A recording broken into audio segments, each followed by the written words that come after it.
पहला प्रश्न, बुद्ध ने मन को जानने समझने पर ही सारा जोर दिया लगता है।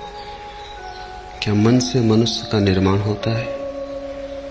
आत्मा परमात्मा की सारी बातें क्या व्यर्थ हैं? बातें व्यर्थ हैं, अनुभव व्यर्थ नहीं। आत्मा परमात्मा मोक्ष शब्द की भांति, विचार की भांति दो कौड़ी के, अनुभव के भांति उनके अतिरिक्त और कोई जीवन नहीं। बुद्ध ने मोक्ष को व्यर्थ नहीं कहा है, मोक्ष की बातचीत को व्यर्थ कहा है। परमात्मा को व्यर्थ नहीं कहा है, लेकिन परमात्मा के संबंध में सिद्धांतों का जाल, शास्त्रों का जाल, उसको व्यर्थ कहा है। मनुष्य इतना धोखेबाज है कि वो अपनी ही बातों से स्वयं को धोखा देने में समर्थ हो जाता है। ईश्वर की बहुत चर्चा करते करते तुम्हें लगता है ईश्वर को जान लिया, इतना जान लिया ईश्वर के संबंध में कि लगता है ईश्वर को जान लिया, लेकिन ईश्वर के संबंध में जानना ईश्वर को जानना नहीं है। ये तो ऐसे ही है जैसे कोई प्यासा पानी के संबंध में सुनते सुनते सोच ले कि पानी को जान लिया, और प्यास तो बुझेगी नहीं। पानी की चर्चा से कहीं प्यास बुझी? परमात्मा की चर्चा से भी प्यास न बुझेगी, और जिनकी बुझ जाए समझना कि प्यास लगी ही न थी। तो बुद्ध कहते हैं, अगर जानना ही हो तो परमात्मा के संबंध में मत सोचो, अपने संबंध में सोचो। क्योंकि मूलतः तुम बदल जाओ, तुम्हारी आंख बदल जाए, तुम्हारे देखने का ढंग बदले, तुम्हारे बंद झरोखे खुले, तुम्हारा अंतरतम अंधेरे से भरा है रोशन हो, तो तुम परमात्मा को जान लोगे। फिर बात थोड़ी करनी पड़ेगी। ज्ञान मौन है, वो गहन चुप्पी है। फिर तुमसे कोई पूछेगा तो तुम मुस्कुराओगे, फिर तुमसे कोई पूछेगा तो तुम चुप रह जाओगे। ऐसा नहीं कि तुम्हें मालूम नहीं, वरन अब तुम्हें मालूम है। कहो कैसे? गूंगे केरी सरकरा। कहना भी चाहोगे, जबान न हिलेगी। बोलना चाहोगे, चुप्पी पकड़ लेगी। इतना बड़ा जाना है कि शब्दों में समाता नहीं। पहले शब्दों की बात बड़ी आसान थी, जाना ही नहीं था कुछ, तो पता ही नहीं था कि तुम क्या कह रहे हो। जब तुम ईश्वर शब्द का उपयोग करते हो तो तुम कितने महत्तम शब्द का प्रयोग कर रहे हो, इसका कुछ पता ना था। ईश्वर शब्द कोरा था, खाली था। अब अनुभव हुआ, महाकाश समा गया उस छोटे से शब्द में। अब उस छोटे से शब्द को मुंह से निकालना झूठा करना है। अब कहना नहीं है, अब तुम्हारा पूरा जीवन कहेगा, तुम ना कहोगे। इसलिए बुद्ध ने कहा, बात मत करो, चर्चा की बात नहीं है। पीना पड़ेगा, जीना पड़ेगा, अनुभव करना होगा। जो जानते नहीं उनकी बात व्यर्थ है, जो जानते हैं वो उसकी बात नहीं करते। ऐसा नहीं कि वो बात नहीं करते, बुद्ध ने बहुत बात की, लेकिन परमात्मा के संबंध में न की, मनुष्य के संबंध में की। मनुष्य बीमारी है, परमात्मा स्वास्थ्य है। बीमारी को ठीक पहचान लो, कारण खोज लो, निदान करो, चिकित्सा हो जाने दो। जो शेष बचेगा बीमारी के चले जाने पर, मनुष्य के तिरोहित हो जाने पर, तुम्हारे भीतर जो शेष रह जाएगा वही परमात्मा है। तुम जब तक हो तब तक परमात्मा नहीं। तुम लाख सिर पटको, तुम लाख शब्दों का संयोजन जमाओ, तुम लाख भरोसा करो, तुम्हारा भरोसा तुम्हारा ही होगा। इसे थोड़ा समझना। तुम कहते हो मैं श्रद्धा करता हूं, लेकिन मैं की कहीं कोई श्रद्धा होती? मैं तो मूलतः अश्रद्धालु है, मैं संदेह है। उचित होगा कहना कि जब तक तुम हो तब तक श्रद्धा नहीं। जब तुम ना रहोगे एक गहन सन्नाटा छा जाएगा, तुम्हारी कोई सीमा पता ना लगेगी, तुम ऐसे चुप हो जाओगे जैसे कि कभी बोले ही नहीं, जैसे पत्ता भी नहीं खड़का। ऐसा गहन सन्नाटा तुम्हारे भीतर छा जाएगा, तुम नहीं रहोगे। तब तुम अचानक पाओगे श्रद्धा के कमल खिले, श्रद्धा के साज पर गीत उठा, श्रद्धा नाची तुम्हारे भीतर। तुम्हारी मौजूद की बात है। तो बुद्ध कहते हैं तुम्हारी चर्चा का सवाल नहीं, तुम्हारे चुप हो जाने का सवाल है। इसलिए बुद्ध मन की बात करते। मन बीमारी है, ध्यान औषधि है, परमात्मा उपलब्धि है। उपलब्धि की क्या बात करनी, मन की बीमारी को ध्यान की औषधि से मिटा देना। परमात्मा मिला ही हुआ है। बात की तो न की तो कोई अंतर नहीं पड़ता। जो नहीं जानते वो बात करें तो भी क्या बात करेंगे, और जो जानते हैं वो बात करना भी चाहें तो कैसे करेंगे। ऐसा नहीं कि बुद्ध को बात करना नहीं आता, उन जैसा कुशल बात करने वाला कभी हुआ है? शब्दों से वे खेल सकते हैं, कुशल है, लेकिन उनका अंतर्बोध उन्हें रोकता है। पंडित बोले चले जाते हैं, उन्हें पता नहीं क्या कह रहे हैं। बुद्ध पुरुष चुप हो जाते हैं, क्योंकि उन्हें पता है इतने पवित्रतम को कहा कैसे जा सकता है, ओंठों पर लाके झूठा हो जाएगा। सब बड़े छोटे हैं, विराट को समाएंगे, समाएगा नहीं। ऐसे ही जैसे कोई मुट्ठी में आकाश को बांधने चला हो, मुट्ठी तो बंध जाएगी, आकाश बाहर हो जाएगा। ऐसे ही शब्द तो बन जाते हैं, परमात्मा बाहर छूट जाता है। परमात्मा शब्द परमात्मा नहीं, और तुम जो परमात्मा की रटन लगाए रखते हो उससे परमात्मा का कुछ लेना देना नहीं, वो तुम्हारे मन की ही बीमारी है।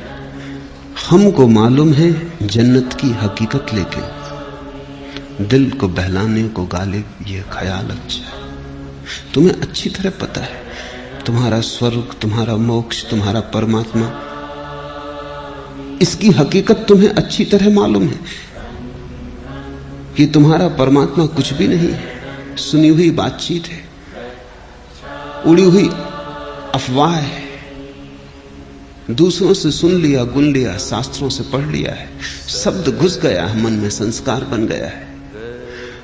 हमको मालूम है जन्नत की हकीकत, लेकिन और तुम भी जानते हो कि तुम्हारे स्वर्ग का क्या अर्थ है, तुम्हारे ही सपने का विस्तार है। तुम्हें पता है कि तुम्हारा परमात्मा क्या है, वो तुम्हारी ही आकांक्षाओं का पहरेदार है। तुम्हें पता है कि तुमने ये शब्द, ये सिद्धांत क्यों पकड़ रखे, क्योंकि तुम भयभीत हो, अकेले हो, डरते हो, सहारा चाहिए, झूठा ही सही। हमको मालूम है जन्नत की हकीकत, लेकिन दिल को बहलाने को गालिब ये ख्याल अच्छा। लेकिन इस अकेले में दिल को बहला लेते हैं, किसी से भर लेते हैं। तुम्हारा परमात्मा सच नहीं है, क्योंकि तुम अभी बहुत सच हो। तुम अभी जरूरत से ज्यादा यथार्थ हो। तुम उसे जगह ना दोगे, तुम ही तो बाधा बने हो। तुम्हारे अतिरिक्त तुम्हारे और परमात्मा के बीच और कोई भी नहीं खड़ा है। इसलिए बुद्ध कहते हैं मन को समझो। मन यानी तुम, मन यानी मनुष्य। और जहां मन चला गया वहां ध्यान, और जहां ध्यान वहां परमात्मा। तुम्हारे होने के दो ढंग हैं, एक मन और एक ध्यान। तुमने कभी ख्याल किया जब तुम बीमार होते हो तब भी तुम ही होते हो, और जब तुम स्वस्थ होते हो तब भी तुम ही होते हो? तो बीमारी और स्वास्थ्य तुम्हारे दो होने के ढंग है। बीमारी बेचैनी है, बीमारी एक पीड़ा है, बीमारी एक दुख दर्द है।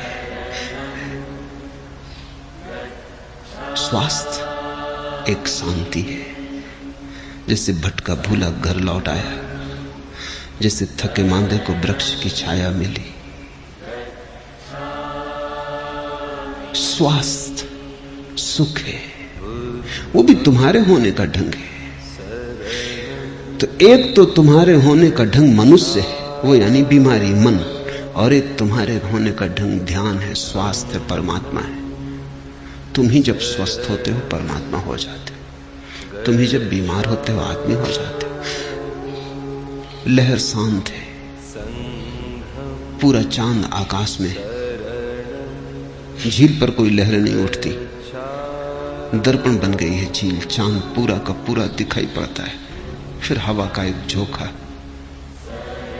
लहर उठ गई, झील कप गई, दर्पण खंडित हो गया, चांद हजार हजार टुकड़ों में टूट गया। झील वही है, चांद वही है, लेकिन कपती हुई झील बीमार झील है। तुम वही हो, परमात्मा वही है, सत्य वही है, सिर्फ तुम कप रहे हो। ये कपते हुए चैतन्य का नाम मन है, और अकंप चैतन्य का नाम ध्यान है। जब झील चुप हो जाती है, लहर नहीं उठती, तुम शांत होते हो। ऐसा थोड़ी है कि शांत अवस्था में परमात्मा से मिलन होता है। ये तो मन की ही बातचीत है, ये तुम साथ मत ले जाना। इसलिए बुद्ध कहते हैं इस चर्चा को मत चलाओ, इससे कुछ लाभ तो होता नहीं, हानि बहुत हो जाती है। इससे किसी की कुछ समझ में तो आता नहीं, नासमझी बहुत बढ़ जाती। ये बात ही मत चलाओ। बस इतना ही कहो संक्षिप्त में कि कैसे ये मन शांत हो जाए, कैसे ये लहरें सो जाएं, कैसे झील स्वस्थ हो जाए, कैसे प्रतिबिंब बन सके परमात्मा का उसमें। प्रतिबिंब ये भी सब बातचीत है, लेकिन कठिनाई है कि किसी भी तरह से उस तरफ इशारा करो, शब्द को लाना पड़े। मगर असलियत यह है कि जब झील पूरी शांत होती है तो चांद ही हो जाती है। अब इसे कैसे कहो? जब तुम पूरे शांत होते हो तो परमात्मा से मिलना नहीं होता, तुम परमात्मा हो जाते हो। अशांति में तुम मनुष्य समझते हो अपने को, परमात्मा नहीं समझ पाते। कैसे समझोगे? इतनी पीड़ा में और तुम परमात्मा, इतनी दीनता में और तुम परमात्मा। मनुष्य दीन है, अपने को ईश्वर कैसे मानेगा? ईश्वर तो तभी मान सकता है जब जीवन में परम ऐश्वर्य प्रकट हो, जब भीतर वैभव उठे, और जब भीतर ऐसी घड़ी आए कि लगे कि सब कुछ तुम्हारा है, सब तुम हो। चांद तारे तुम्हारे भीतर घूमते हैं और तुम्हारे ही हाथ के इशारे से जगत चलता है। तुम इस जगत की प्राण प्रतिष्ठा हो, तुम इसके केंद्र पर हो। तुम ऐसे ही अजनबी नहीं हो, तुम कोई बिन बुलाए मेहमान नहीं हो, तुम घर के मालिक हो। तुम मेहमान नहीं हो, मेजबान हो। ज़ैन फकीर कहते हैं कि मनुष्य की दो अवस्थाएं हैं, एक कि वो अपने को अतिथि समझे, गेस्ट, और एक कि अपने को होस्ट समझे, मेजबान। और इतना ही फर्क है। अभी दुनिया में तुम ऐसे हो जैसे जबरदस्ती हो, अभी तुम ऐसे हो जैसे बुलाए ना गए थे और आ गए हो, अभी तुम ऐसे हो जैसे एक दुश्मन हो, लड़ रहे हो। फिर एक होने का ढंग है शांत, तुम लड़ नहीं रहे हो, तुम मेहमान भी नहीं हो, तुम स्वयं मेजबान हो। तुम्हें किसी ने बुलाया नहीं, तुम मालिक हो। तब तुम्हारे भीतर ऐश्वर्य प्रकट हुआ, परमात्मा प्रकट हुआ। बुद्ध कहते हैं तुम्हारा ईश्वर तो ऐसा है जैसे अफवाहें सुनी हो। हस्ती का शोर तो है मगर एतबार क्या, झूठी खबर किसी की उड़ाई हुई सी है। सुनते तो बहुत है परमात्मा की बात, हस्ती का शोर तो है मगर एतबार क्या, भरोसा कैसे आए? श्रद्धा कैसे हो? झूठी खबर किसी की उड़ाई हुई सी है। ये परमात्मा एक झूठी खबर मालूम पड़ता है जो किसी ने उड़ा दी और चल पड़ी और एक से दूसरे के हाथ में चली जाती, एक पीढ़ी दूसरी पीढ़ी को दे जाती। इस पे भरोसा कैसे आए, एतबार कैसे हो? तो बुद्ध कहते हैं इस बात में ही मत पड़ो। परमात्मा पर एतबार नहीं लाना है, परमात्मा पे भरोसा नहीं लाना है। लाओगे भी कैसे? जिसे कभी जाना नहीं, जिसे कभी देखा नहीं, जिसे कभी सुना नहीं, जिसे कभी पहचाना नहीं, जिसका कोई संस्पर्श न हुआ, जो हृदय में कभी विराजा नहीं, जिसकी छाया कभी तुम्हारे जीवन पर न पड़ी, उसका भरोसा कैसे करोगे? झूठी खबर किसी की उड़ाई हुई सी है। लाख चेष्टा करके भी तो श्रद्धा जमेगी ना। जमा भी लो किसी तरह, उखड़ी उखड़ी रहेगी और नीचे आधार तो नहीं होगा, बेबुनियाद होगी। इस बेबुनियाद श्रद्धा पर जीकर क्या तुम धार्मिक हो जाओगे, आस्तिक हो जाओगे? अगर ऐसा ही होता तो सारी पृथ्वी आस्तिक है। हर आदमी आस्तिक है, कोई ईसाई है, कोई हिंदू है, कोई मुसलमान है, कोई जैन। पृथ्वी पे नास्तिक तो बड़े थोड़े, और जो नास्तिक हैं अगर उनको भी तुम गौर से देखो तुम उनको भी आस्तिक ही पाओगे। बाइबल पर न मानते हो, कुरान को न मानते हो, गीता को न मानते हो तो दास कैपिटल मार्क्स की किताब को मानते हैं। कृष्ण को न पूजते हो, महावीर को न पूजते हो तो लेनिन को पूजते। अगर बाइबल की किताब दबा के न चलते हो तो चेयरमैन माओ की लाल किताब को दबा के चलते हैं। फर्क क्या पड़ेगा? महावीर हो कि माओ और मोहम्मद हो कि मार्क्स, क्या फर्क पड़ता है? नास्तिक भी जिनको तुम कहते हो वो भी आस्था ही रखते हैं झूठी, वो भी आस्तिक ही हैं। विपरीत खड़े होंगे, पीठ किए होंगे, लेकिन उनकी भी श्रद्धा कहीं है, पर वो श्रद्धा भी बस थोथी है। अनुभव के अतिरिक्त आधार कहीं और है नहीं।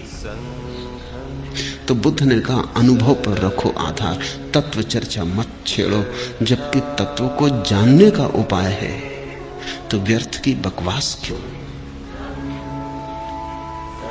जब हम जान सकते हैं, आंख हमारे पास है, आंख खुलते ही सूरज के दर्शन हो जाएंगे, तो आंख बंद किए सूरज के संबंध में चर्चा क्यों? और आंख बंद रहे तो सूरज के संबंध में लाख चर्चा सब चले, सदा लगता ही रहेगा झूठी खबर किसी की उड़ाई हुई सी है। आंख खुले तो सूरज सत्य है। फिर सारी दुनिया भी कहती हो कि सूरज नहीं है तो भी अंतर नहीं पड़ता। सत्य अनुभव में आ जाए तो स्वयं सिद्ध है। फिर सारी दुनिया इंकार करते तो भी कोई अंतर नहीं पड़ता। फिर तुम्हें कोई डगमगा नहीं सकता। जो अपने भीतर स्वयं स्थिर हो गया उसे कभी कोई नहीं डगमगा पाया है, और तुम अपने भीतर स्थिर नहीं, तुम्हारी स्थिरता झूठी संभाली हुई है। बुद्ध ने अनुभव दिया, सिद्धांत नहीं। बुद्ध ने सत्य देना चाहा, शास्त्र नहीं। बुद्ध ने निशब्द प्रतीति दी, सिद्धांतों का जाल नहीं। और उसका एक ही मार्ग है कि तुम्हारे मन को तुम्हारे सामने पूरा का पूरा विश्लिष्ट करके रख दिया जाए। अपने मन को तुम पहचान लो, अपनी बीमारी को जान लो, औषधि है। ठीक निदान हो जाए, ठीक औषधि मिल जाए, तुम वही हो जाते हो जिसकी सदियों से चर्चा करते रहे हो। बुद्ध दार्शनिक नहीं, बुद्ध वैज्ञानिक है।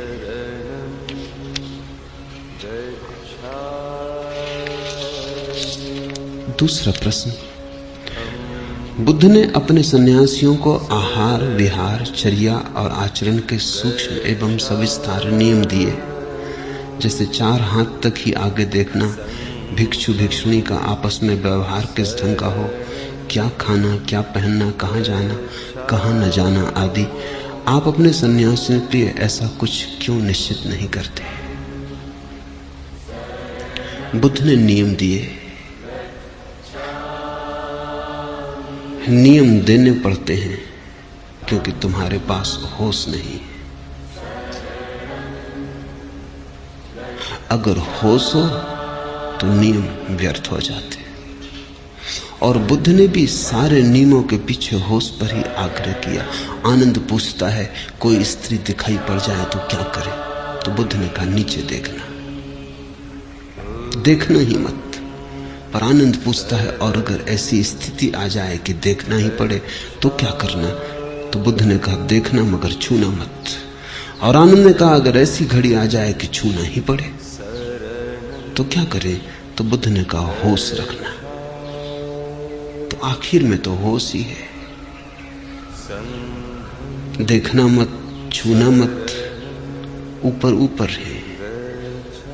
अंतिम घड़ी में तो होश ही है।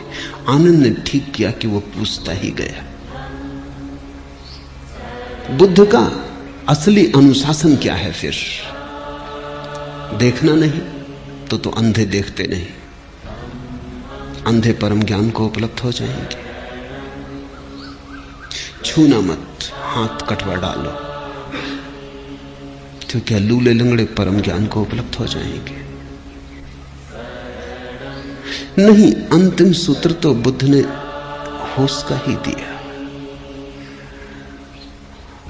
और अगर होश ना हो, आंख बंद में भी तो स्त्री दिखाई पड़ती चली जाती है। रात सपने में दिखाई पड़ती है, तब क्या करोगे? आंख तो बंद ही है। अब सपने में तो कुछ उपाय नहीं और आंख बंद करने का, आंख के भीतर ही चल रही है, फिर क्या करोगे? आनंद की जगह अगर मैं होता तो मैं पूछता सपने की, फिर सपने में स्त्री दिख जाए फिर क्या करना? और ऐसे ये भी बड़ा सपना है, बुद्ध समझते। सपने में स्त्री दिख जाए फिर क्या करना? फिर कैसे आंख झुकाओगे? आंख झुकी ही हुई, आंख तो बंद ही है, अब और तो कोई बंद करने का उपाय नहीं। लेकिन बुद्ध की बात साफ है। बुद्ध ने जो बात कही उससे सब कोटियों के लिए कह दी। जो अत्यंत जड़ बुद्धि हैं उनसे कहा आंख झुका लेना, ये जड़ बुद्धियों के लिए हुआ। जो इतने जड़ बुद्धि नहीं है उनसे कहा देख भी लेना तो छूना मत, मगर हैं ये भी जड़ बुद्धि।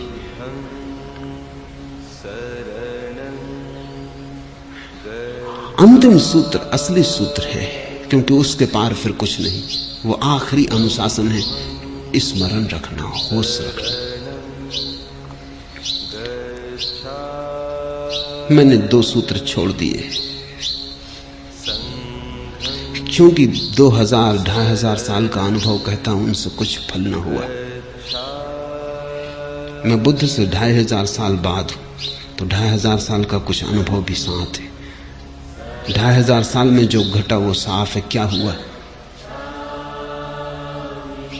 जो ऊपर के नियम थे वो तो टूट गए, और जो ऊपर के नियमों में उलझे वो व्यर्थ ही परेशान हुए और नष्ट हो गए। जिन्होंने आखिरी सूत्र पकड़ा वही बचे। अब मैं तुम्हें उदाहरण दूं कि कैसे घटना घटती है। एक गांव में बुद्ध ठहरे। एक भिक्षु भिक्षा का पात्र लेकर लौट रहा था वापस। एक चील के मुंह से मांस का टुकड़ा छूट गया। वो भिक्षा पात्र में गिर गया टुकड़ा मांस का। अब बड़ी कठिनाई खड़ी हो गई, क्योंकि बुद्ध कहते हैं मांस खाना नहीं। और बुद्ध ने यह भी कहा है कि भिक्षा पात्र में जो भी डाल दिया जाए उसे अस्वीकार नहीं करना। अब क्या करना? बड़ी दुविधा खड़ी हो गई। भिक्षु आया, उसने बुद्ध से पूछा आप क्या करें? 2 नियमों में विरोध हो गया।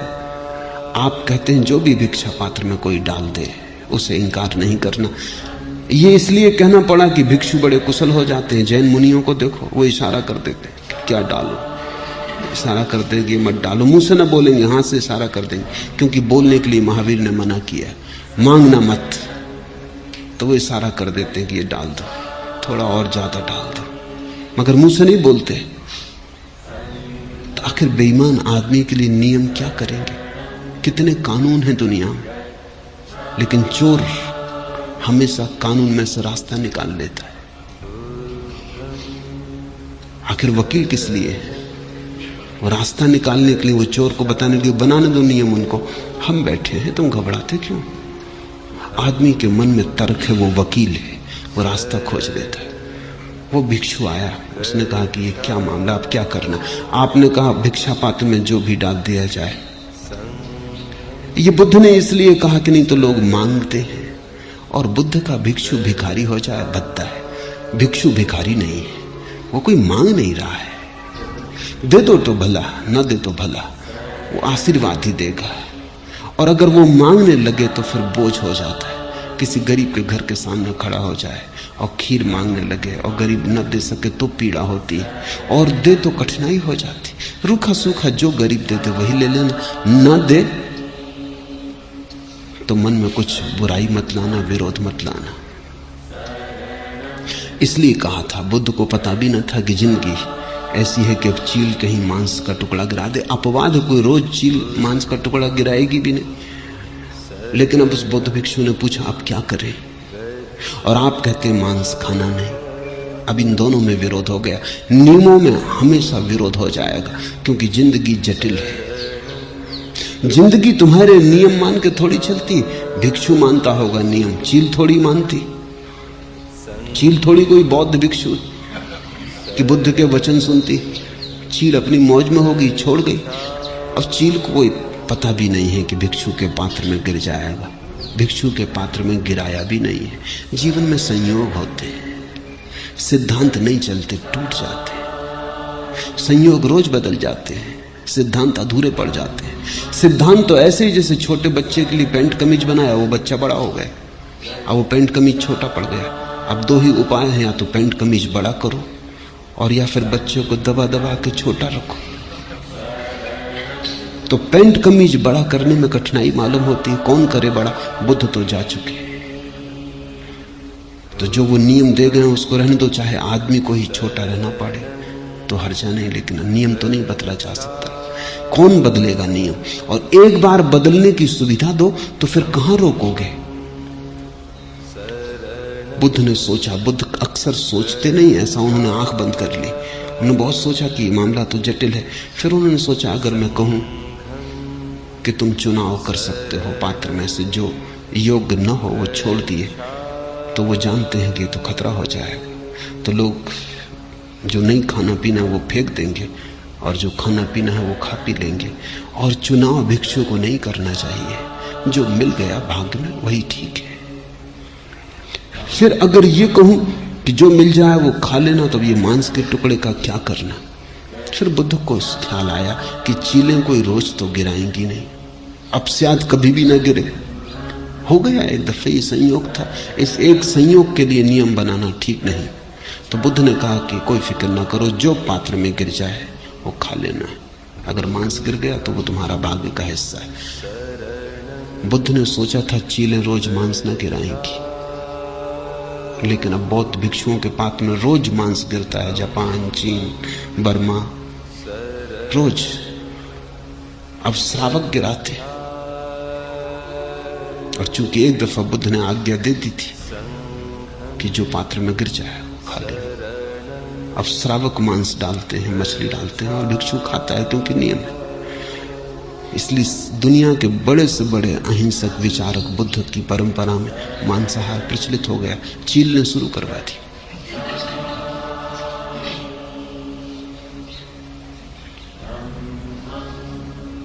अंततः तो होश ही काम आएगा, बाकी कोई नियम काम ना आएंगे। इसलिए मैंने सारी विस्तार की बातें छोड़ दी, क्योंकि मैं जानता हूं अगर तुम्हें तोड़ना ही है तो तुम तरकीब निकाल लो। तो तोड़ने का भी तुमको कष्ट क्यों देना? और तोड़ने से जो अपराध का भाव पैदा होता है वो क्यों पैदा करना? मैं तुम्हें कोई नियम ही नहीं देता ताकि तुम तोड़ ही ना सको। मैं तुम्हें सिर्फ होश देता हूं। संभाल सको तो ठीक, ना संभाल सको तो भी ठीक, लेकिन बेईमानी पैदा ना होगी, पाखंड पैदा ना होगा। मुझे रोकेगा तू ए ना खुदा क्या गर्क होने से कि जिनको डूबना है डूब जाते हैं सफीनों में। माझी से कह रहा है कवि कि तू मुझे बचा ना सकेगा डूबने से, क्योंकि जिनको डूबना है डूब जाते हैं सफीनों में, नाव में ही डूब जाते, तू बचाएगा कैसे? अगर नदी में डूबने का सवाल होता तो तू बचा लेता, लेकिन जिनको डूबना ही है वो नाव में ही डूब जाते हैं, फिर तू क्या करेगा? मुझे रोकेगा तू ए ना खुदा क्या गर्क होने से कि जिनको डूबना है डूब जाते हैं सफीनों में। सारे धर्म सफीनों में डूब गए, नाव में डूबे, नियम बनाया उसी में डूबे। अभी बहुत हो चुका, मैं तुम्हें नाव ही नहीं देता। अगर डूबना ही हो तो नदी में ही डूबना, नाव में क्या डूबना? कहने को तो रहेगा कि नदी में डूबे। ये भी क्या बात हुई कि नाव में डूबे? नाव तो बचाने को होती, जो नाव में डूबते हैं उन्हीं को हम पाखंडी कहते हैं। तो मैं तुमसे कहता हूं कम से कम एक बात साफ रखना, या तो होश संभालना तो तुम धार्मिक, होश न संभाल सको तो तुम अधार्मिक। मैं दोनों के बीच में कोई जगह नहीं छोड़ रहा हूं, पाखंडी के लिए जगह नहीं छोड़ रहा हूं। पाखंडी कौन है? वो आदमी पाखंडी है जो है तो अधार्मिक लेकिन धार्मिक नियमों को पाल के चलता है, रोज मंदिर जाता है। अधार्मिक कैसे कहोगे? यद्यपि मंदिर में कभी उसने प्रार्थना नहीं की, क्योंकि जिसे प्रार्थना करनी आती हो वो घर ही मंदिर हो जाता है उसका, उसे मंदिर जाने की कोई जरूरत नहीं रह जाती। वो नियम से भोजन करता है, रात भोजन नहीं करता, दिन भोजन करता है, लेकिन इससे उसकी हिंसा नहीं जाती, शायद हिंसा और बढ़ जाती। मनोवैज्ञानिक कहते हैं कि मांसाहारी व्यक्ति कम क्रोधी होते, शिकारी को तुम अक्सर कम क्रोधी पाओगे, क्योंकि उसकी हिंसा निकल जाती है। मार लेता है जाके जंगल में सिंह को, अब जिसने सिंह को मार लिया वो तुम्हें मारने को उत्सुक भी नहीं होता, तुम्हें मारना भी क्या।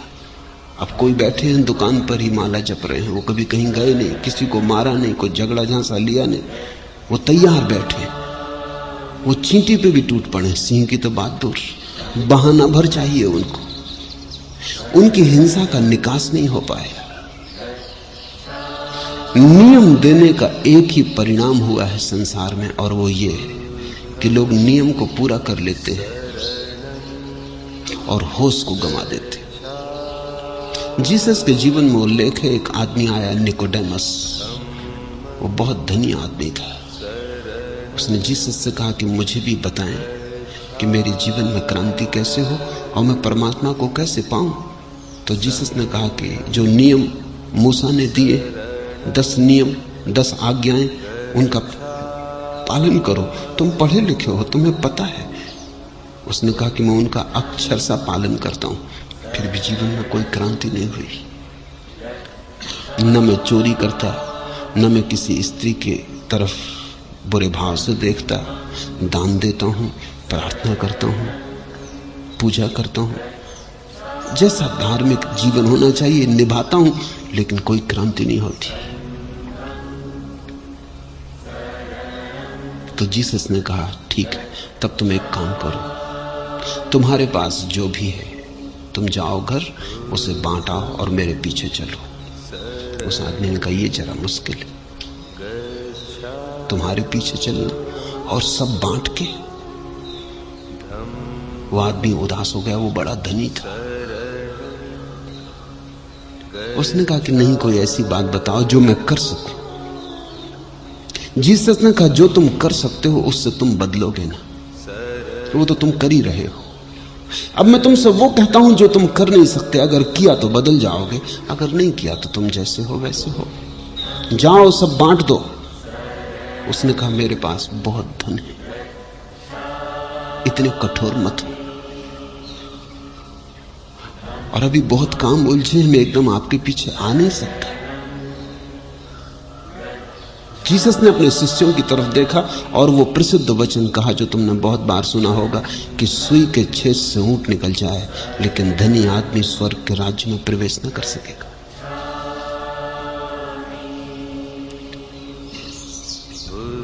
धनी नियम तो पाल लेता है लेकिन धार्मिक नहीं हो पाता। धनी को सुविधा है नियम पालने की, वो रोज दिन में 3 दफे मंदिर जा सकता है या 5 दफे नमाज पढ़ सकता है। गरीब तो 5 दफे नमाज नहीं पढ़ सकता। फुर्सत कहां, समय कहां, मंदिर कैसे जाए, दफ्तर जाए, फैक्ट्री जाए, खेत पर जाए कि मंदिर जाए। रोज गीता नहीं पढ़ सकता, समय कहां। भजन नहीं कर सकता क्योंकि पेट में भूख है। धनी तो भजन कर सकता है, पूजा कर सकता है। खुद ना भी करने की इच्छा हो तो नौकर रख सकता है, मजदूर रख सकता है पूजा करने को। नौकर चाकर रखे लोगों ने, उनको पुजारी कहते हैं। उनसे कहते हैं तुम पूजा कर दो, उनको तनख्वाह मिलती है, पूजा का फल मालिक को मिलता है। नौकर रख ले सकते हो। कितनी बेहूद की बात है।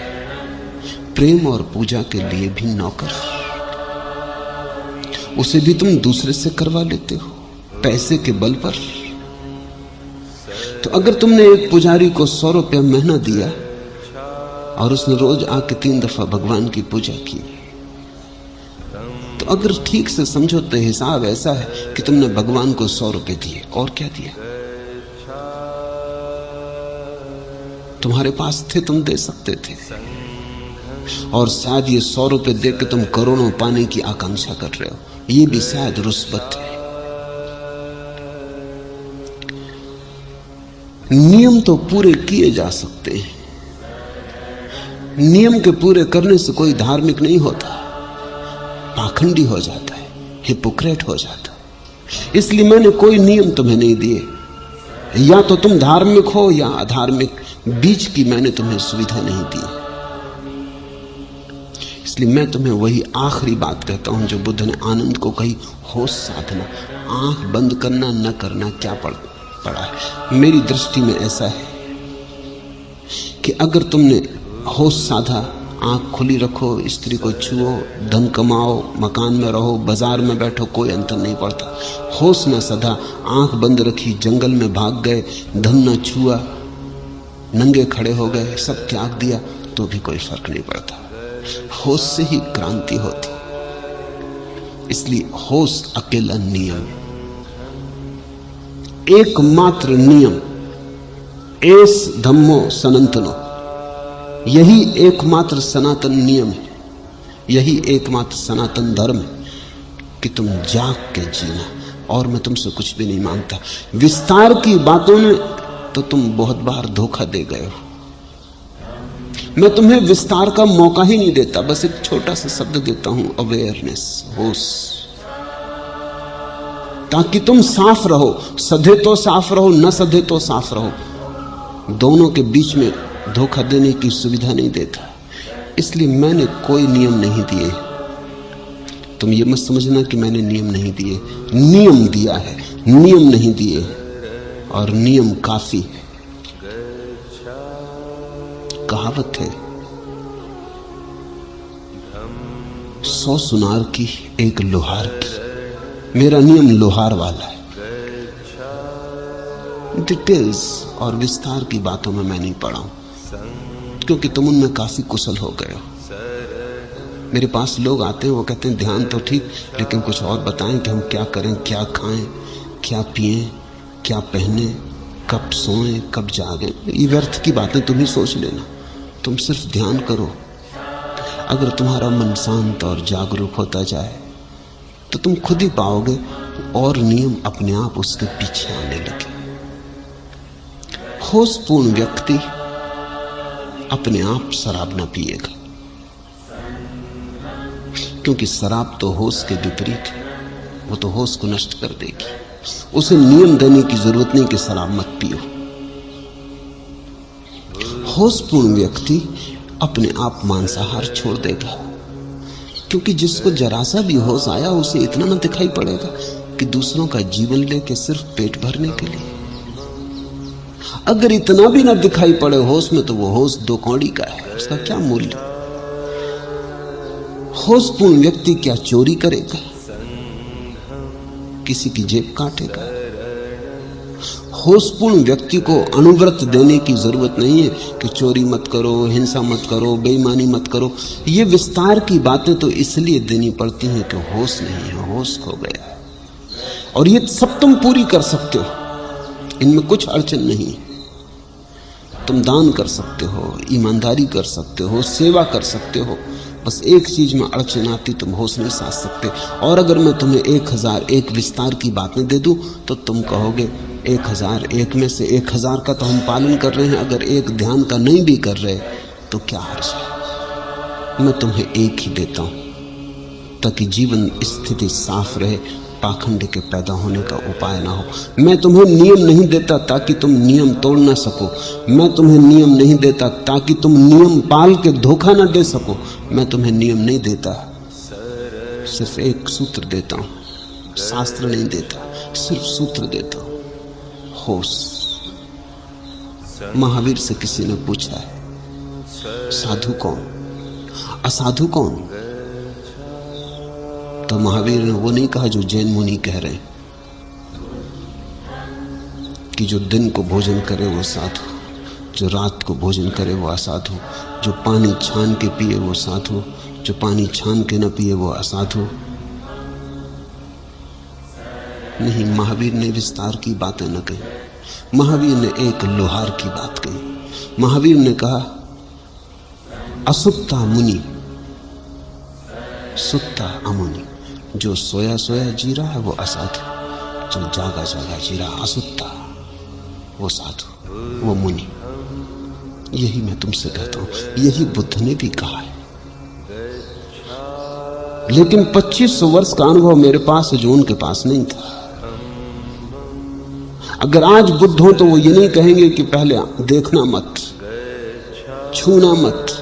आज वो पहले कह देंगे, आनंद अब व्यर्थ की बकवास में ना जा, तू इतने प्रश्न पूछे फिर मैं असली बात कहूं, पहले ही कह देता हूं, होश रखना।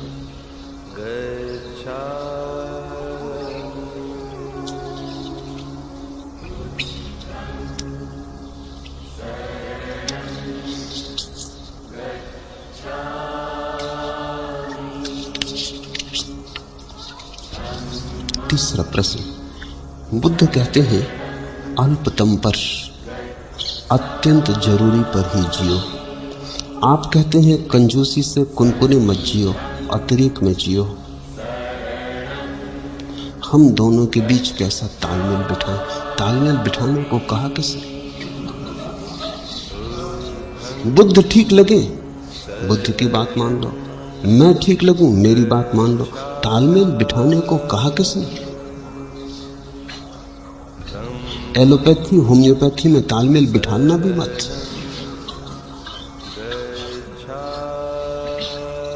तालमेल की चिंता बड़ी गहरी है तुम्हारे मन में कि किसी तरह तालमेल बिठा लो। तुम्हें लेना देना क्या है तालमेल से? जो दवा तुम्हारे काम पड़ जाए उसे स्वीकार कर लेना। तुम्हें कोई सारी दुनिया की पैथीज में तालमेल थोड़ी बिठा लो। बुद्ध ने कहा है जियो न्यूनतम पर, ये एक छोर, क्योंकि छोर से ही छलांग लगती है। किसी चीज के मध्य से न कूद सकोगे, छोर पर आना पड़ेगा। अगर इस छत से कूदना है तो कहीं भी छोर पे आना पड़ेगा, वहां से छलांग लगेगी। हर चीज के 2 छोर हैं। बुद्ध ने कहा अल्पतम, न्यूनतम, कम से कम पर आ जाओ, वहां से छलांग लग जाएगी। मैं कहता हूं अतिरेक, अंतिम पर आ जाओ, वहां से छलांग लग जाएगी। बुद्ध कहते हैं दीन दरिद्र भिक्षु हो जाओ, मैं कहता हूं सम्राट बन जाओ। मगर दोनों छोर। बुद्ध कहते हैं इधर हटाओ, मैं कहता हूं उधर बढ़ जाओ। तालमेल मत बिठाना, नहीं तुम बीच में खड़े हो जाओ। तुम कहोगे अब ये भी कहते हैं कि बिल्कुल छोड़ दो, मैं कहता हूं कुछ छोड़ने की जरूरत नहीं। तुम कहोगे आधा पकड़ो आधा छोड़ो, इधर बीच में खड़े हो जाओ। ये समन्वय, ये तालमेल तुम्हें मार डालेगा। कोई जरूरत नहीं है तालमेल बिठाने की। बुद्ध परिपूर्ण, मेरी बात जोड़ने से कुछ फायदा ना होगा, नुकसान होगा। प्रत्येक व्यवस्था पूरी है। बुद्ध ने जो दिया है वो पूरी व्यवस्था है, उसमें रत्ती भर कमी नहीं। वो यंत्र अपने आप में परिपूर्ण। मेरी बातों को उसमें मत जोड़ देना। मैं तुम्हें जो दे रहा हूं वो परिपूर्ण है, उसमें बुद्ध को कुछ जोड़ने की जरूरत नहीं है।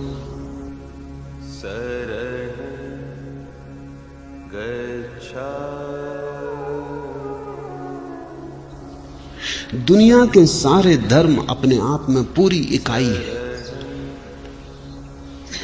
और झंझट कब खड़ी होती? जब तुम्हें कोई समझाने वाला मिल जाता हो, कहने लगता अल्लाह ईश्वर तेरे नाम, सबको सन्मति दे भगवान, तब तालमेल शुरू हुआ, उपद्रव शुरू हुआ। अल्लाह पर्याप्त है, उसमें राम को जोड़ने की कोई भी जरूरत नहीं। राम पर्याप्त है, उसमें अल्लाह को जोड़ने की कोई जरूरत नहीं। और महात्मा गांधी भी जोड़ ना पाए, कहते रहे जुड़ सकता नहीं। मरते वक्त जब गोली लगी तो अल्लाह ना निकला, राम निकला। उस वक्त दोनों निकल जाते, अल्लाह राम, वो नहीं हुआ। वो जुड़ते नहीं, वो इकाइयां अलग अलग है। मरते वक्त जब गोली लगी तब वो भूल गए अल्लाह ईश्वर तेरे नाम, तब राम ही निकला। वही निकट था। अल्लाह तो राजनीति थी, राम हृदय था। अल्लाह तो जिन्ना को समझाने को कहे जाते थे, भीतर तो राम की ही गूंज थी। और जिन्ना को ये चालबाजी दिखाई पड़ती थी, इसलिए उसको कुछ असर न पड़ा। मेरे पास तुम तालमेल बिठाने की बात ही छोड़ दो। मैं कोई समन्वयवादी नहीं हूं, मैं कोई सारे धर्मों की खिचड़ी नहीं बनाना चाहता हूं। प्रत्येक धर्म का भोजन अपने आप में परिपूर्ण है, वो तुम्हें पूरी तृप्ति देगा। जब मैं बुद्ध पे बोल रहा हूं, या जब मैं ईसा पे बोलता हूं, या महावीर पे बोलता हूं, तो मेरा प्रयोजन ये नहीं कि तुम इन सबको जोड़ लो। इन पे मैं अलग अलग बोल रहा हूं इसलिए ताकि हो सकता है किसी को बुद्ध की बात ठीक पड़ जाए, किसी को महावीर की ठीक पड़ जाए, किसी को कृष्ण की ठीक पड़ जाए, जिसकी जहां से ठीक पड़ जाए। रास्ते थोड़ी गिनने, गुठलियों का थोड़ी हिसाब रखना है, आम खाने। तो तुम तालमेल बिठाओगे किस लिए? तुम्हें बुद्ध की बात जमती, फिक्र छोड़ो मेरी, कुछ लेना देना नहीं मुझसे। फिर तुम उसी मार्ग पे चले जाओ, वहीं से तुम्हें परमात्मा मिल जाएगा। वो रास्ता परिपूर्ण है, उसमें रत्ती भर जोड़ना नहीं। अगर तुम्हें बुद्ध की बात नहीं जमती, मेरी बात जमती, तो भूल जाओ सब बुद्धों को, क्योंकि उनकी याददाश्त भी बाधा बनेगी। और मन का एक बड़े से बड़ा उपद्रव यही है कि वो कभी किसी एक दिशा के प्रति पूरा समर्पित नहीं होता। एक कदम बाएं जाते हो, एक कदम दाएं जाते हो, कभी आगे जाते, कभी पीछे जाते। जिंदगी के आखिर में पाओगे वहीं खड़े खड़े घिसटते रहे हो जहां पैदा हुए थे। गति ऐसे नहीं होती, गति तो एक दिशा में होती। चुन लिया पश्चिम तो पश्चिम सही, फिर भूल जाओ बाकी तीन दिशाएं हैं भी, माना की हैं। और कुछ लोग उन दिशाओं में भी चल रहे हैं, वो भी माना, लेकिन वो दिशाएं तुमने छोड़ दी। तुम पश्चिम जा रहे हो तो तुम पश्चिम ही जाओ। ऐसा ना हो कि एक हाथ पूरब जा रहा है, एक पश्चिम जा रहा है, एक टांग दक्षिण जा रही। तालमेल तो ना बैठेगा। उस तालमेल की चेष्टा में तुम बुरी तरह खंडित हो जाओगे। और यही गति मनुष्य की हो गई। आज से पहले जब दुनिया इतने एक दूसरे के करीब न थी और जमीन एक छोटा सा गांव नहीं हो गई थी, और जब एक धर्म से दूसरा धर्म परिचित नहीं था, तब बहुत लोगों ने परम ज्ञान को पाया। जैसे जैसे जमीन सिकुड़ी और छोटी हुई और एक दूसरे के धर्म से लोग परिचित हुए, वैसे ही धार्मिकता कम हो गई। उसका कारण ये कि सभी के मन में सभी दिशाएं समा गई। कुरान भी पढ़ते हो तुम, गीता भी पढ़ते हो, न तो गीता में डूब पाते न कुरान में डूब पाते। जब कुरान पढ़ते हो तब गीता की याद आती, जब गीता पढ़ते हो तब कुरान की याद आती, और तालमेल बिठाने में लगे रहते। नहीं, दुनिया का प्रत्येक धर्म अपने आप में समग्र है। न उससे कुछ घटाना है, न उसमें कुछ जोड़ना है। वो पूरी व्यवस्था है। तुम्हें जच जाए उसमें उतर जाना है और बाकी सबको भूल जाना है। यही तो अर्थ है गुरु चुनने का, कि तुमने देख लिया, पहचान लिया, खोजा, सोचा, चिंतन किया, मनन किया, पाया कि किसी से मेरा तालमेल बैठता है। दो व्यवस्थाओं में तालमेल नहीं बिठाना है, तुम में और किसी व्यवस्था में तालमेल बैठ जाए, इसकी समझ पैदा करनी। कहां इस आदमी से मन भाता है, रस लगता है, और हर आदमी को अलग अलग रस लगेगा। अब मीरा को तुम बुद्ध में लगाना चाहो तो न लगा सकोगे, और अगर तुम सफल हो जाओ तो मीरा का दुर्भाग्य होगा, वो भटक जाएगी। उसे तो कृष्ण से ही लग सकता था। नाच उसके रोए रोए में समाया था। बुद्ध उस नाच को मुक्त नहीं कर सकते थे। बुद्ध की व्यवस्था में नाच की सुविधा नहीं।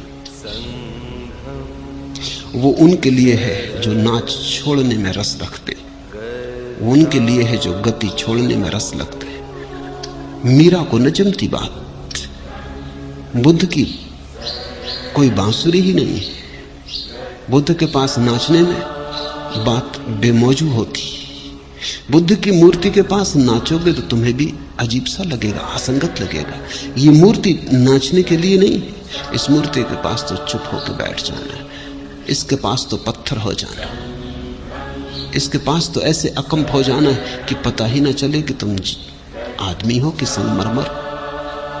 तो ही तुम बुद्ध के रास्ते पे जा सकोगे। अगर नाचने की थोड़ी भी भावदशा हो तो कृष्ण को देखना, फिर वहां मोर मुकुट वाले कृष्ण से कुछ बात बन सकती। वो आदमी इसीलिए, उनकी बांसुरी फिर तुम्हारे भीतर छिपे नाच को मुक्त कर देगी। और मुक्ति का कोई अर्थ नहीं होता। मुक्ति का यही अर्थ होता है तुम्हारे भीतर जो छिपा है वो प्रकट हो जाए, खिल जाए।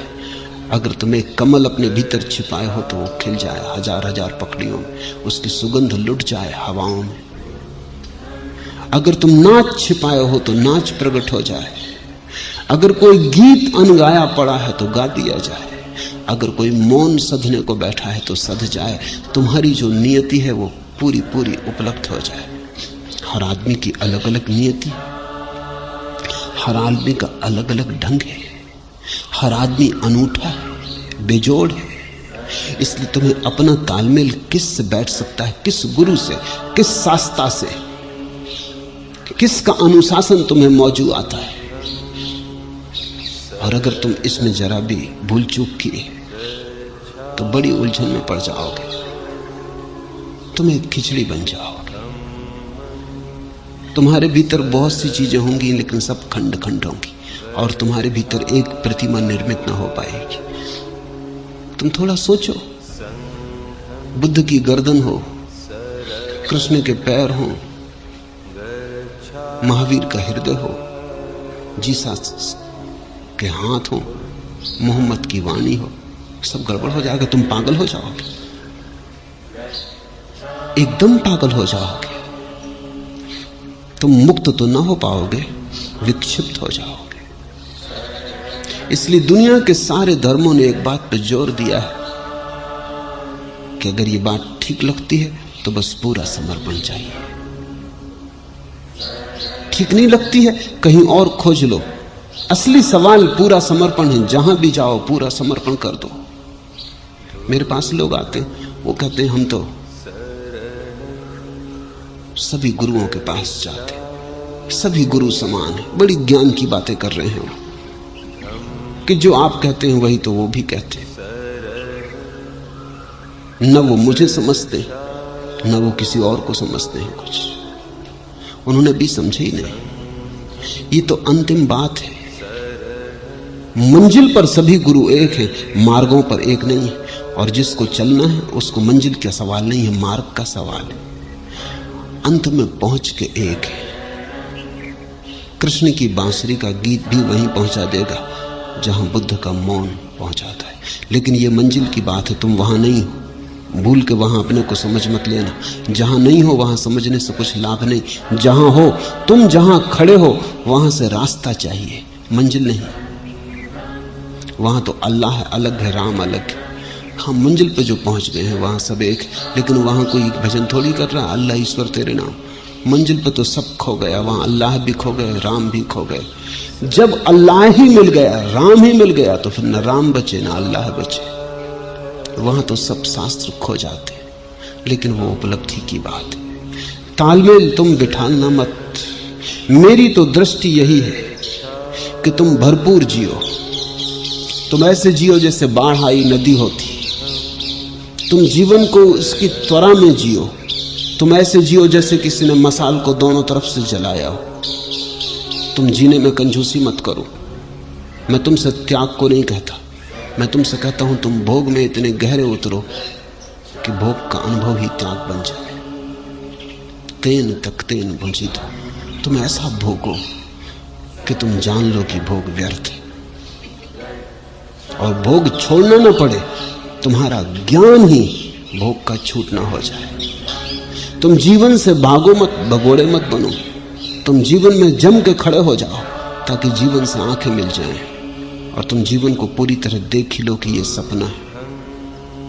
फिर सपने को छोड़ना थोड़ी पड़ता है, सपना तो छूट ही गया। जो व्यर्थ है दिखाई पड़ते ही कि व्यर्थ है, गया। छोड़ने का अगर फिर भी सवाल रहे तो समझना अभी व्यर्थता दिखाई नहीं पड़ी, अभी थोड़ी सार्थकता दिखाई पड़ती, इसलिए छोड़ने का सवाल है। सार्थक को छोड़ना पड़ता है, व्यर्थ छूट जाता है। तो मैं तुमसे कहता हूं जीवन को उसकी परिपूर्णता में जानो। तुम बहुत बार अनेक लोगों के प्रभाव में आ गए हो और कच्चे ही जीवन को छोड़ के भाग गए हो। ये कोई पहला मौका नहीं है, क्योंकि जमीन पे तुम नए नहीं हो, बड़े प्राचीन हो। बहुत बार बहुत बुद्धों के प्रभाव में तुम आ गए हो। जो बुद्ध को घटा था वो तो परिपूर्ण जीवन से घटा था, ये थोड़ा समझो। बुद्ध तो सम्राट थे, सुंदरतम स्त्रियां उनके पास थी, और अगर उतनी सुंदर स्त्रियों के बीच उन्हें दिखाई पड़ गया कि सौंदर्य सब सपना है तो कुछ आश्चर्य नहीं। अब एक भिखारी जिसने स्त्रियों को केवल दूर से देखा, जिसे कोई स्त्री उपलब्ध नहीं हुई, या उपलब्ध भी हुई हो तो एक साधारण सी स्त्री उपलब्ध हुई है जिसमें स्त्री होना नाम मात्र को है, जिससे उसके सपने नहीं भरे, न हृदय भरा, न प्राण तृप्त हुए, न भोग गहरा गया। आकांक्षा घूमती रही, भटकती रही सब तरफ।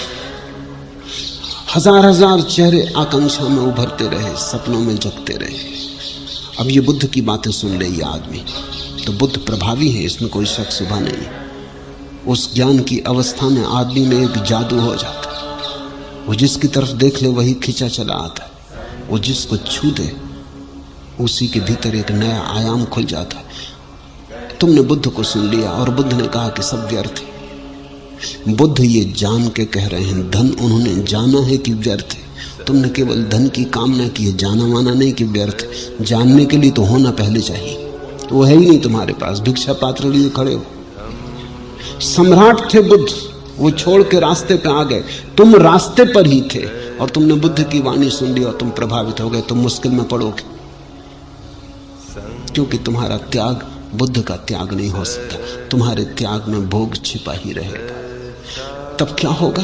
तब यह होगा कि तुम त्याग भी करोगे और सोचोगे त्याग के बाद स्वर्ग मिलने वाला है। स्वर्ग में भोगेंगे अप्सराएं, महल। तुम्हारे ऋषि मुनि यही कर रहे हैं। इंद्र अगर उनसे डर जाता है तो अकारण नहीं, क्योंकि वो मुक्त होने की इच्छा नहीं रखे हुए, वो इंद्र के सिंहासन पर बैठने की इच्छा लिए बैठे।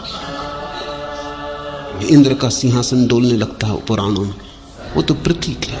वो ये बता रहा है कि ऋषि मुनि वस्तुतः ऋषि मुनि नहीं, वो भी आकांक्षा कर रहे हैं स्वर्ग में सिंहासन की, और जहां आकांक्षा है वहां प्रतिस्पर्धा है, और जो पहले से सिंहासन पर बैठा है वो जरूर घबराएगा। अब तुम अगर राष्ट्रपति होना चाहो तो राष्ट्रपति घबराएगा कि ये आने लगे सज्जन, डरो।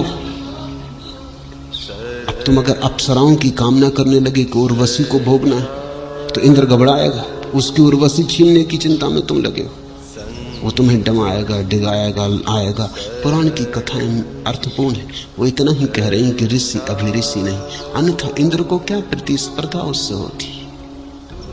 ये मुक्त होना ही नहीं चाहता था, ये तो त्याग का सौदा कर रहा है।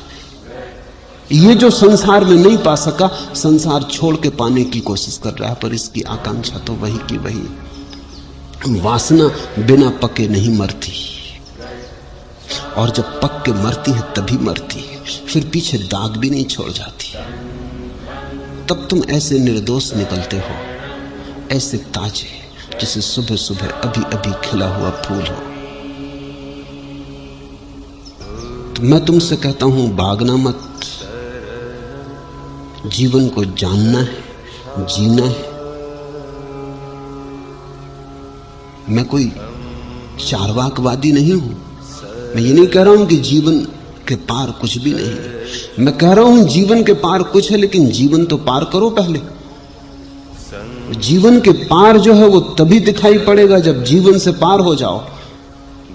आधे से भाग गए, सीमा तक न पहुंचे और भाग गए, तो तुम जीवन में ही भटकते रहोगे।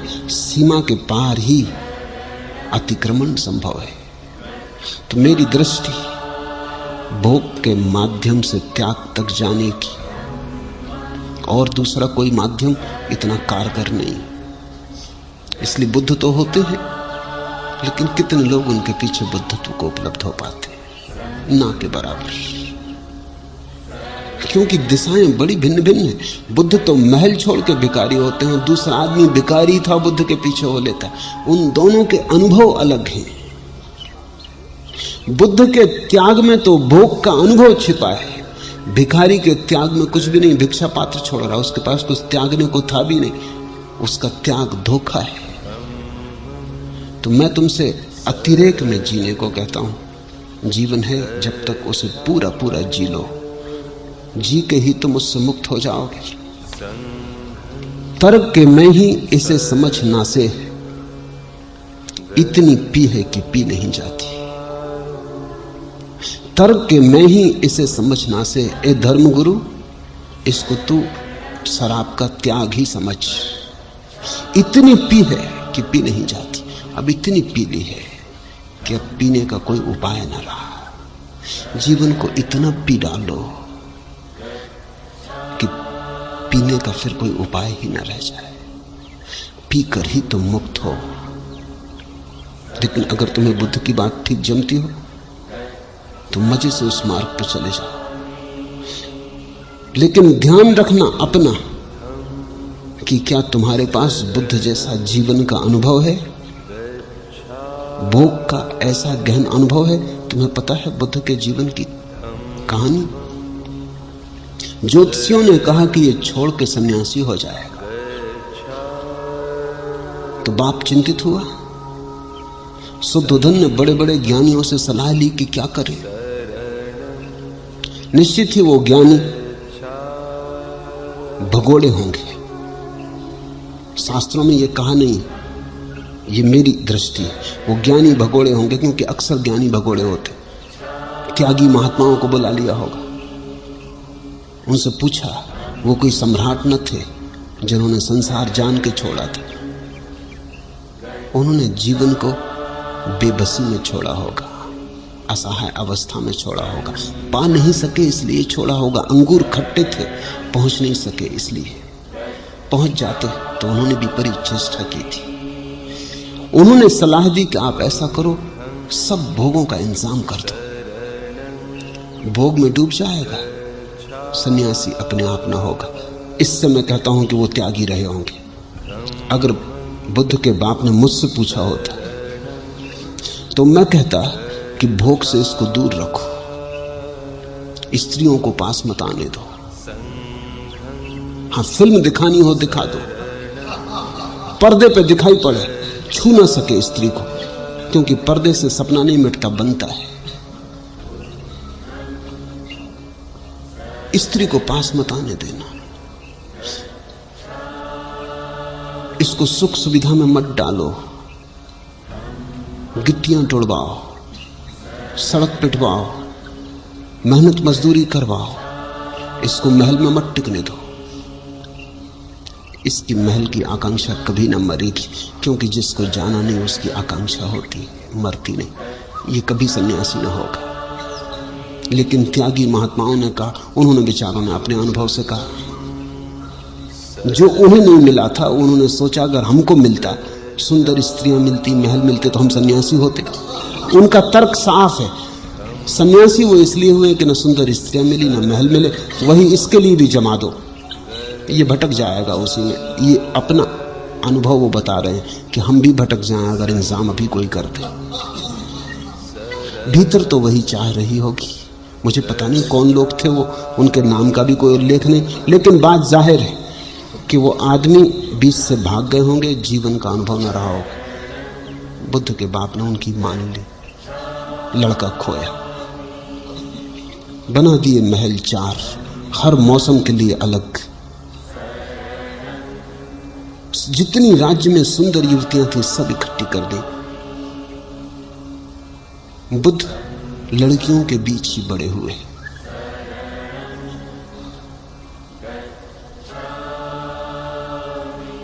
लेकिन ऊब गए। सुंदरतम स्त्रियां उनके पास थी, उनने सारे सपने तोड़ दिए। सुंदरतम स्त्री भी तुम्हारे पास हो, 2 दिन से ज्यादा थोड़ी सुंदर मालूम पड़ती। 2 दिन के बाद सब स्त्रियां साधारण हो जाती। स्त्री का सौंदर्य बच सकता है अगर तुम्हें दूर रखा जाए, वो कामना में, अनुभव में नहीं। कितनी ही सुंदर स्त्री हो, क्या करोगे, 2 दिन के बाद साधारण हो जाती।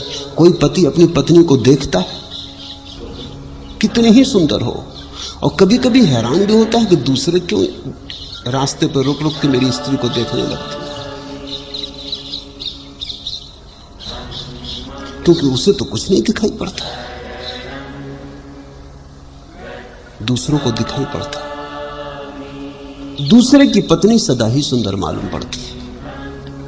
और कभी कभी ऐसा हो जाता है कि तुम्हारी सुंदर पत्नी तुम्हें सुंदर नहीं मालूम पड़ती, घर की नौकरानी साधारण तुम्हें सुंदर मालूम पड़ने लगती, क्योंकि उसमें फासला है। दूर रखो चीजें सुंदर रहती, दूर के ढोल सुहावने, पास आते ही सपने टूट जाते, यथार्थ खुल जाता। बुद्ध ने उन सारी सुंदर स्त्रियों को देख के ऊब गए, परेशान हो गए, भागने का मन होने लगा।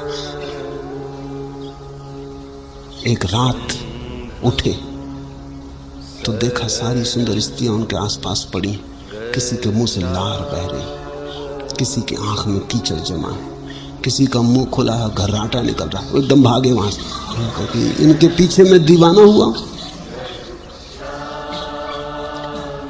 कोई भी ऋषि मुनि हो जाए ऐसी अवस्था में।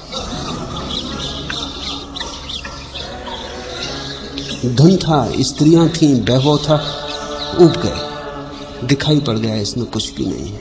एक बात साफ हो गई कि रोज मौत करीब आ रही और ये सब व्यर्थ है। सत्य को खोजना जरूरी है, अमृत को खोजना जरूरी है। तो बुद्ध तो इस कारण सन्यासी हुए, वो तो मेरे ही सन्यासी, लेकिन बुद्ध से प्रभावित होकर जो सन्यासी हुए वो मेरे सन्यासी नहीं। उन्होंने बुद्ध की रौनक देखी, चमक देखी, प्रतिभा देखी, बुद्ध की शांति देखी, ईर्षा जगी, लोभ जगा मन में उनके भी हुआ ऐसे ही शांत हम भी हो जाएं। लेकिन उन्हें पता नहीं इस शांति के पीछे बड़ा गहरा अनुभव है भोग का। एक बड़ा रेगिस्तान पार करके आए हैं वो, एक बड़ा अनुभव का विस्तार है पीछे, और तुम जल्दबाजी नहीं कर सकते। अगर तुम ठीक समझो तो जो मैं तुमसे कह रहा हूं वो वही है जो बुद्ध के जीवन का सार है। मैं तुमसे वो नहीं कह रहा हूं जो बुद्ध कहते हैं, मैं तुमसे वो कह रहा हूं जो बुद्ध हैं।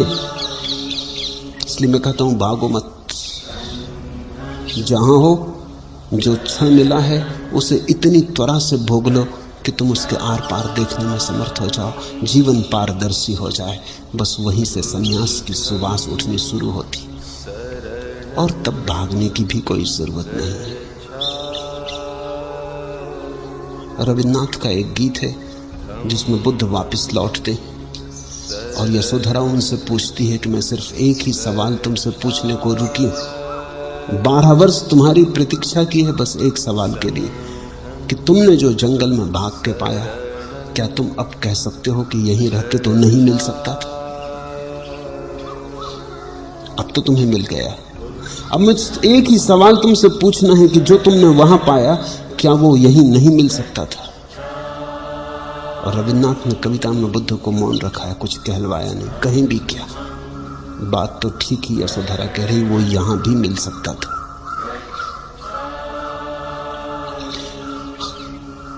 सत्य सब जगह, समझ चाहिए, और समझ अनुभव का सार है।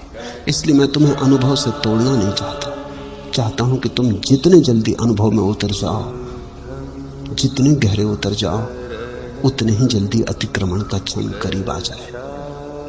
संन्यास बहुत पास है। संसार का अनुभव तुम्हारा पूरा होना चाहिए।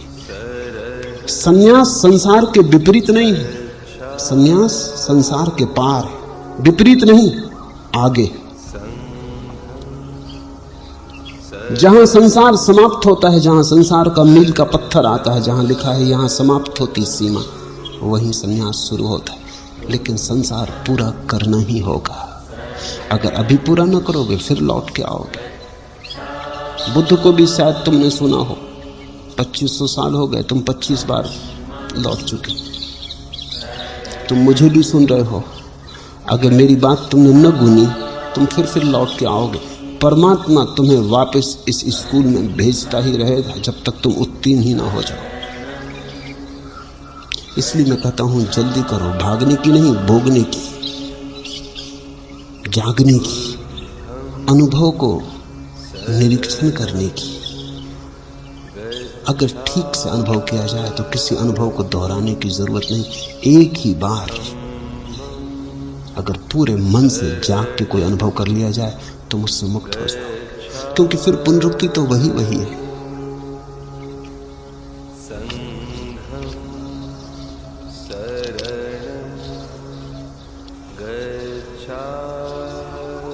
आखिरी प्रश्न।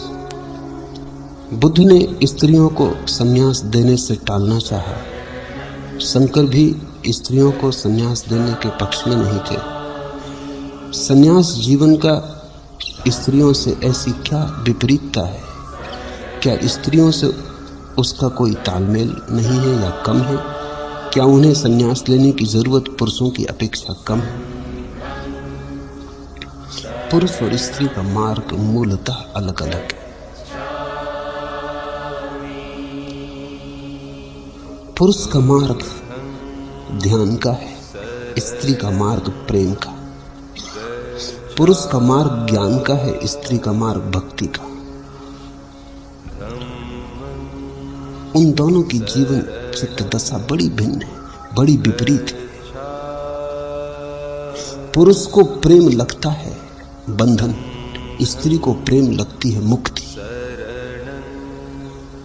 इसलिए पुरुष प्रेम भी करता है तो भी भागा भागा, डरा डरा कि कहीं बंध ना जाए, और स्त्री जब प्रेम करती है तो पूरा का पूरा बंध जाना चाहती, क्योंकि बंधन में ही उसने मुक्ति जानी। तो पुरुष की भाषा जो है वो कैसे छुटकारा हो, कैसे संसार से मुक्ति मिले, और स्त्री की जो खोज है वो है कैसे वो डूब जाए पूरी, कुछ भी पीछे ना बचे। तो संन्यास मूलतः पुरुषगत है, इसलिए बुद्ध भी झिझके। स्त्रियां प्रभाव में आ गई, स्त्रियां जल्दी प्रभाव में आती क्योंकि उनके पास ज्यादा संवेदनशील हृदय। वो मांगने लगी कि हमें भी संन्यास दो। बुद्ध डरे। महावीर ने तो उनसे साफ कहा कि दे भी दूं तो भी तुम्हारी मुक्ति इस जन्म में नहीं होगी, जब तक तुम पुरुष ना हो जाओ। पुरुष पर्याय से ही मुक्ति होगी। कारण साफ है, महावीर का मार्ग भक्ति का नहीं है और बुद्ध का मार्ग भी भक्ति का नहीं है, इसलिए अड़चन है। स्त्री के लिए उनके मार्ग पर कोई सुविधा नहीं है, और स्त्री जब भी मुक्ति को उपलब्ध हुई है तो वो मीरा की तरह नाच के प्रेम में परिपूर्ण डूब के मुक्त हुई। संसार से भाग के नहीं, संबंध से छूट के नहीं, संबंध में पूरी तरह डूब के वो इतनी डूब गई कि मिट गई। मिटने के दो उपाय, या तो तुम भीतर की तरफ जाओ, अपने केंद्र की तरफ जाओ और उस जगह पहुंच जाओ जहां तुम ही बचे। जहां तुम ही बचे और कोई ना बचा, वहां तुम भी मिट जाओगे, क्योंकि मैं के बचने के लिए तू की जरूरत। तू के बिना मैं नहीं बच सकता। अगर तू बिल्कुल छूट गया, यही संन्यास है बुद्ध का, महावीर का, मेरा नहीं। बुद्ध महावीर का यही संन्यास है कि अगर तू बिल्कुल मिट जाए तुम्हारे चित्त से, तो मैं अपने आप गिर जाएगा, क्योंकि वो एक ही सिक्के के दो पहलू हैं।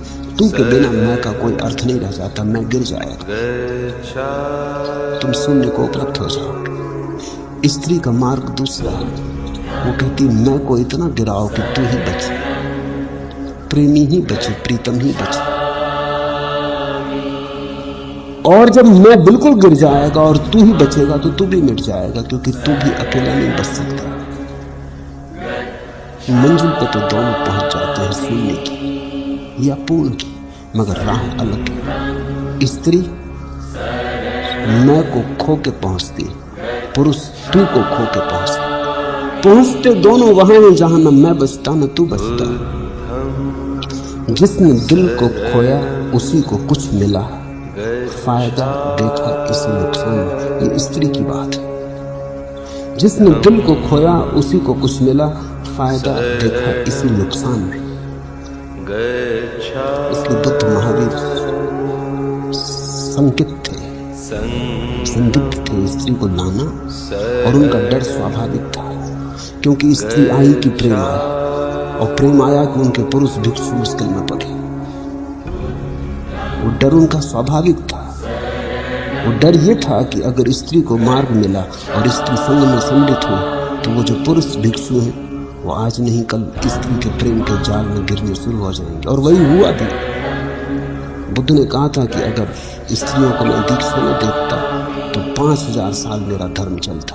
अब 500 साल चलेगा। 500 साल भी मुश्किल से चला। चलना कहना ठीक नहीं, लंगड़ाया, घिसका, और जल्दी ही पुरुष अपने ध्यान को भूल गए। पुरुष को उसके ध्यान से डिगाना आसान है, स्त्री को उसके प्रेम से डिगाना मुश्किल। अगर तुम मुझसे पूछते हो तो मैं ये कहता हूं कि बुद्ध और महावीर ने ये स्वीकार कर लिया कि स्त्री बलशाली है, पुरुष कमजोर। अगर स्त्री को दिया मार्ग अंदर आने का, तो उन्हें अपने पुरुष सन्यासियों पर भरोसा नहीं, वो खो जाएगी। स्त्री का प्रेम प्रगाढ़ है, वो डुबा लेगी उनको। उनका ध्यान ज्यादा देर न चलेगा, जल्दी उनके ध्यान में प्रेम की तरंगें उठने लगेंगी। स्त्री बलशाली होना भी चाहिए, वो प्रकृति के ज्यादा अनुकूल है। पुरुष जरा दूर निकल गया है प्रकृति से, अपने अहंकार। स्त्री अपने प्रेम में अभी भी पास, इसलिए स्त्री को हम प्रकृति कहते हैं, पुरुष को पुरुष, स्त्री को प्रकृति।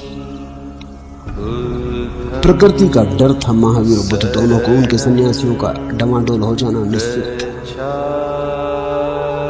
लेकिन मैं भयभीत नहीं, क्योंकि मैं कहता हूं स्त्रियां प्रेम के मार्ग से जाए, और जिनका ध्यान डगमगा जाए अच्छा ही है कि डगमगा जाए, क्योंकि ऐसा ध्यान भी दो कौड़ी का जो डगमगा जाता हो, वो डगमगा ही जाए, वही अच्छा।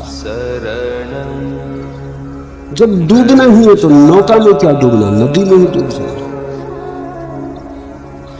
मैं मानता हूं कि प्रेम स्त्री का तुम्हें घेरे और तुम्हारा ध्यान न डगमगाए तो कसौटी पे उतरे सही, और जो प्रेम से न डगमगाए ध्यान वही समाधि तक ले जाए। जो प्रेम से डगमगा जाए उसे अभी समाधि वगैरह तक जाने का उपाय नहीं। वो भाग आया होगा प्रेम से बच के, प्रेम की पीड़ा से बच के, प्रेम से डर के भाग आया होगा। इसलिए मेरे लिए कोई अड़चन नहीं। मैंने पहला संन्यास स्त्री को ही दिया, ये महावीर और बुद्ध को कहने को कि सुनो, तुम घबराते थे हम पुरुष को पीछे देंगे,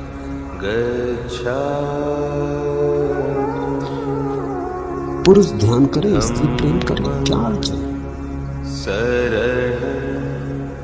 स्त्री तुम्हारे पास प्रेम का पूरा माहौल बना दे, वातावरण बना दे, तो भी तुम्हारे ध्यान की लौ अडिग रह सकती है, कोई प्रयोजन नहीं है कपने का। सच तो यह है, जब प्रेम की हवा तुम्हारे चारों तरफ हो तो ध्यान और गहरा हो जाना चाहिए। लेकिन अगर तुम अधकचरे भाग आए संसार से तो डगमगाओगे। और उनके लिए मेरे पास कोई जगह नहीं। उनको मैं कहता हूं तुम वापिस जाओ। प्रेम को मैं कसौटी बनाता हूं ध्यान की, और ध्यान को मैं कसौटी बनाता हूं प्रेम की। पुरुष अगर ध्यान में हो तो स्त्री कितना ही प्रेम करे, पुरुष डगमगाएगा। उसके निष्कंप ध्यान से ही करुणा उतरेगी स्त्री की तरफ, वासना नहीं। और वही करुणा तृप्त करती है, वासना किसी स्त्री को कभी तृप्त नहीं करती। इसलिए तो कितना ही वासना मिल जाए स्त्री बेचैन बन जाती है, कुछ खोया खोया लगता है। मेरा जानना है कि स्त्री को जब तक परमात्मा ही प्रेम की तरह न मिले तब तक तृप्त नहीं होती। और जब तुम किसी ध्यानी व्यक्ति के प्रेम में पड़ जाओ तो परमात्मा मिल गया। तो ध्यान प्रेम को बढ़ाएगा, क्योंकि ध्यान तुम्हारे प्रेमी को दिव्य बना देता है। और प्रेम ध्यान को बढ़ाएगा, क्योंकि प्रेम जो तुम्हारे चारों तरफ एक परिवेश निर्मित करता है। उस परिवेश में ही ध्यान का अंकुरण हो सकता है। इसलिए मैं ध्यान और प्रेम में कोई विरोध नहीं देखता। ध्यान और प्रेम में एक गहरा समन्वय देखता हूं, होना ही चाहिए। जब स्त्री और पुरुष में इतना गहरा संबंध है तो ध्यान और प्रेम में भी इतना ही गहरा संबंध होना चाहिए। और जब स्त्री और पुरुष से मिलकर एक जीवन पैदा होता है, एक बच्चा पैदा होता है, तो मेरी समझ है कि ध्यान और प्रेम के मिलने से ही पुनर्जीवन उपलब्ध होता है, तुम्हारा नवजन्म होता है।